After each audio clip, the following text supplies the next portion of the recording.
Hey, what's up, everybody? I'm Steven, and I'm about to go see Brightburn. I will catch you after the credits.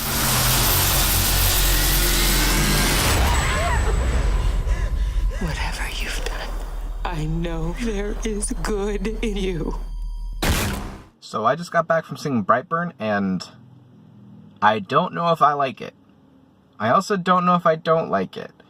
It was an experience, and I will say it was probably good that it's only about an hour and a half long. I think a horror movie like this needs to be kind of short and kind of to the point.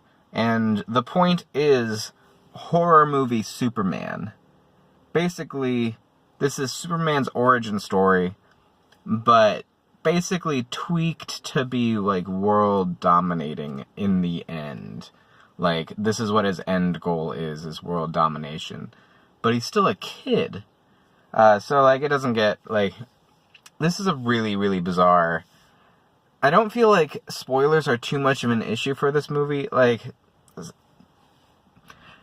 it's really, really hard to spoil a movie like this, because when you're given a premise like this, you kind of know how it's going to turn out. You're just kind of, like, waiting to see it all happen. Basically, imagine if Superman turned evil. What would happen? Would you live? You probably wouldn't live. Just saying. And I think the acting in this movie is good. I feel like everybody seems pretty down to earth and like, funny, down to earth. Cause Alien. I don't know. I suck at this. This is a weird movie. And like, it basically gives you everything it promises, but there are a few regards where I feel like it could have done more, and I don't mean that in like I hope they do more in a sequel, because I don't think it needs a sequel. I don't think I liked it that much, but I don't think I hated it enough not to like recommend going and seeing this movie. Basically, like, the acting is good. Brightburn is a little bit of a slow burn. It's a lot of build up to some really interesting, like, creative uses of basically Superman's powers to murder people. I would say it might be a little bit too slow of a burn, because you get some good deaths, some gruesome deaths, like I cringed, my feet went up in my seat, I was like, oh god, please, no, please not again.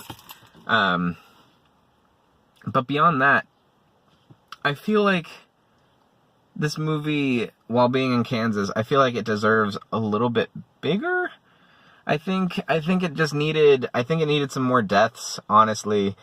And I don't say that because I love gore. I really don't like gore. And this movie, the gore it had, made me go like, yeah!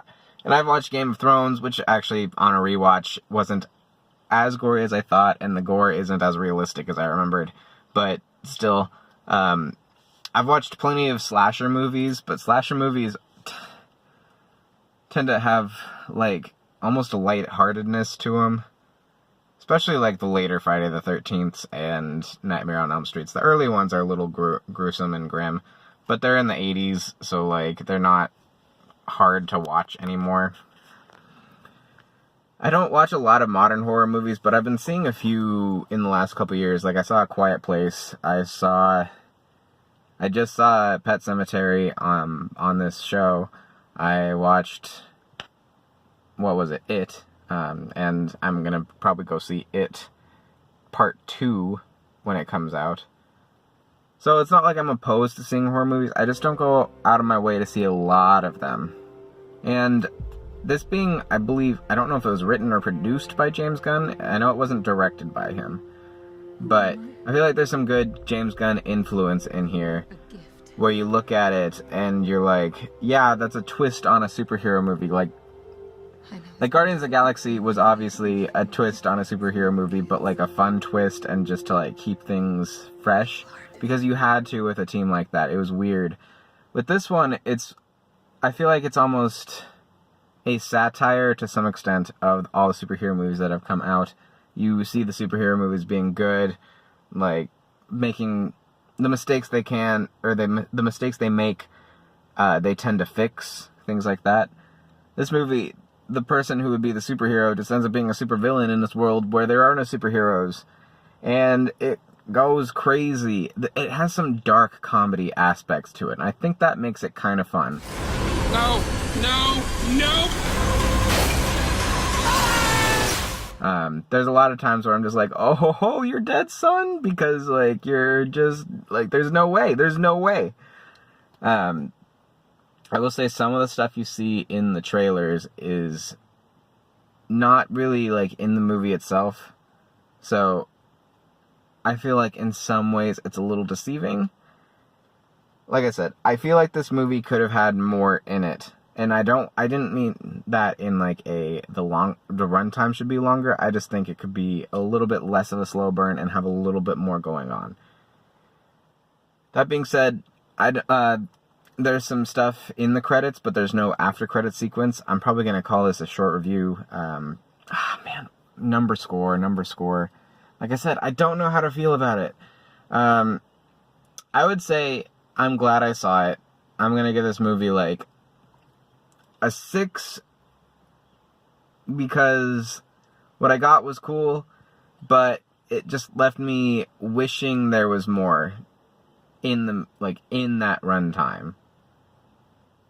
I wish the slow burn had less of a fizzle, I guess. The climax is still kind of cool, but I think it needed a little bit more in there. So that's it, guys. I'm probably going to be seeing... I want to see Rocket Man, and I want to see Godzilla when it comes out here in just a couple days. That's probably what's next on the agenda. I might go see Aladdin as well if I have the time, but I don't really want to give more Disney remakes my money. I want them to stop. They're not going to stop. Disney has too much money, but I want them to stop. Comment below what you thought of Brightburn. If you're going to see it, if you're not going to see it, tell me why. Either way, did you like it? If you did see it, would you recommend it? Could you fix some things? Would you change some things? Let me know, and I will catch you next time after the credits. Whatever you've done, I know there is good inside you.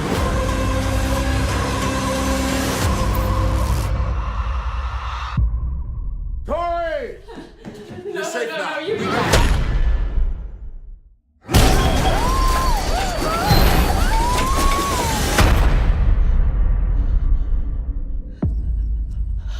I want to do good, Mom. I do.